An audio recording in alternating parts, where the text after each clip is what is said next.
আত্মসহায়ক মহিলাসকলে যদি 10,000 টকা লাভ কৰিছে তেন্তে আপোনালোকৰ পৰীক্ষা দিব লাগিব। নমস্কাৰ, এই মুহূৰ্তত অসমবাসী ৰাইজক দিবলৈ লৈছোঁ বিগ ব্ৰেকিং নিউজ। কিয়নো যিসকল মহিলাই 10,000 টকা লাভ কৰিছে নাইবা 10,000 টকা আৰু পাবলৈ বাকী আছে সকলোৱে পৰীক্ষা দিব লাগিব। হয়, পৰীক্ষাত কি প্ৰশ্ন আহিব সবিশেষ কিন্তু জানিব পাৰিব। মুখ্যমন্ত্ৰী হিমন্ত বিশ্ব শৰ্মাই ডাঙৰ ঘোষণা কৰিছে। যিসকল মহিলাই 10,000 টকা লাভ কৰিছে তেওঁলোকে পৰীক্ষা দিব লাগিব।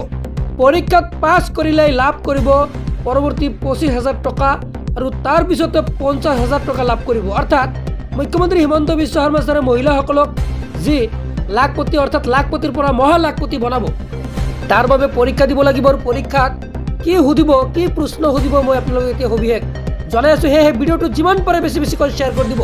মহিলাসকলৰ বেংক একাউণ্টত পোনে পোনে সোমাই আছে 10,000কৈ টকা আৰু ইয়াৰ পিছতে 25,000 টকা দিব মুখ্যমন্ত্ৰী হিমন্ত বিশ্ব শৰ্মাই আৰু ইয়াৰ পিছতে আকৌ 50,000 টকা দিব। হয়, যিসকল মহিলাৰ 3টাতকৈ অধিক সন্তান আছে তেওঁলোকে লাভ নকৰে এই উদ্যমিতা আঁচনিৰ টকা। হয়, পৰৱৰ্তী টকা কিন্তু লাভ নকৰে যিসকলৰ 3টাতকৈ অধিক সন্তান থাকিব।